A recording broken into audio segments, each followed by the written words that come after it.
ஆடு மேய்க்கிறவன்லாம் அரசு ஊழியர் ஆக்குவேன்னா அரசு ஊழியர் ஆகிற அளவுக்கு தகுதியாக இருக்கிறவன் எதுக்கிட்ட ஆடு மேய்க்க போகிறான்?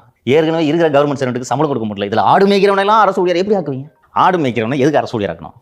இன்னும் நிறைய இருக்கு, மறந்துட்டேன். நான் ஆட்சிக்கு வந்தேன்னா ரோட்டில் சிக்னலே இருக்காதுன்னு தெரியுமா? உனக்கு கொஞ்சம் அதை ஆராய்ஞ்சு பார்த்தா தெரியும். இப்போ நான் இப்போ கேட்டதெல்லாம் நீ ஒத்துக்கிறியா? அவனுக்கு எதுக்கு ரேஷன் கார்டு? அவன் சந்ததிக்கு எதுவும் கிடைக்காம செஞ்சிருவேன் அப்படின்னா, இப்போ அவன் பண்ணதுக்கு இன்னைக்கு காவல்துறையோட வேர்ஷனை வச்சு பார்த்துப்போம். அவங்க அம்மாவுக்கு அதில் ரோல் இல்லை, ரைட்டா? அவங்க அம்மாவுக்கு ரேஷனை கட் பண்ணுறது முறையா? இப்போ அந்த பொண்ணு இருக்கே, அவன் தங்கச்சி, அந்த பிள்ளை, அதுக்கு ரேஷன் கட் பண்ணுறது முறையா? ஏதாவது ஒரு லாஜிக் இருக்கா?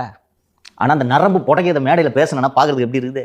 அப்படி ஒரு மாசா பரவாயில்ல, இப்படி ஒரு தலைவரா? இதையே பார்த்த உடனே இப்படி ஒரு தலைவன் வேண்டும்னு ஒரு 10 பேர் எழுதியிருக்கான் சமூக வலைத்தளத்தில்.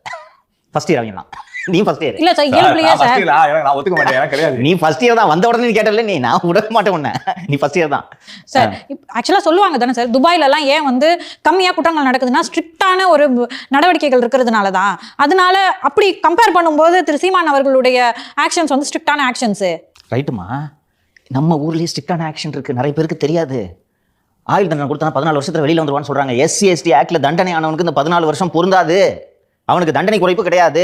சிறையில் வந்து நீங்கள் வேலை செஞ்சீங்கன்னா 1 மாதம் வேலை செஞ்சால் 1 நாள் விடுப்பு, சரியா? 1 வருஷம் வேலை செஞ்சால் 1 மாதம் விடுப்பு.